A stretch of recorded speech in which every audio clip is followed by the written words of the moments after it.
Hey, what is up, guys? So, yeah, I want to share some thoughts on the Nofap recovery journey. Um, and the insights I want to share today is you don't want to give power to the idea of giving into using pornography. Like, you don't want to give power to it at all. You know what I mean? So, a good example of what I mean by this is just like thinking to yourself or saying to yourself, like, no, I cannot do this. I am not going to give into this temptation. If you like kind of keep repeating to that to yourself, like, no, I'm restraining myself from doing this. No, I will not do this. And you just keep kind of entertaining the urge and like treating the temptation like it's so powerful, and you just keep kind of thinking about it and all that. That can be detrimental. That can be absolutely detrimental. You do not want to do that. In fact, I've learned that this may sound kind of contradictory in a way. It's kind of a reverse psychology sort of thing, but just hear me out. I think it's more beneficial to say to yourself the fact that yes, you can give in to using pornography. You could say to yourself, yes, I could give into using pornography if I want to. You know, that is something that I could do. That's something I could choose to do. But I know it'll ruin my life.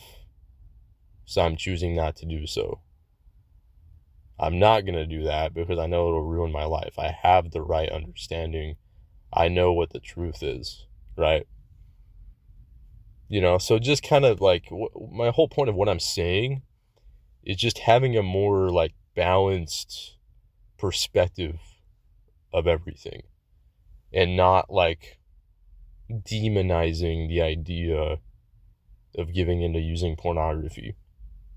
You know what I mean? Because like if we give it so much power, treating it like it's this big dragon that we have to slay, that we have to defeat, you know, like it has so much power, like that does not help anything. We need to have a balanced perspective.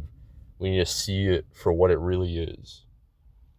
Like the analogy that I mentioned before that Gabe Dog came up with. It's a piece of shite. It's a piece of shite painted gold. It's just illusion. It's just a piece of crap. It's just nothing. It's insignificant. It's BS, you know? So why would we give so much power to something that's just a piece of shite painted gold? Why would we give so much power to something that's just poison? You know? That's why if you think about it, it's important to kind of say to yourself, okay, yes, I could give into this temptation. I could indulge into this. But I won't, because I know it's destructive, because I know it's not worth it. And I don't need to give this power. I don't need to entertain this at all. You know? And yeah, just some thoughts I want to share. And hope this gives y'all some good insight. But that's all I gotta say.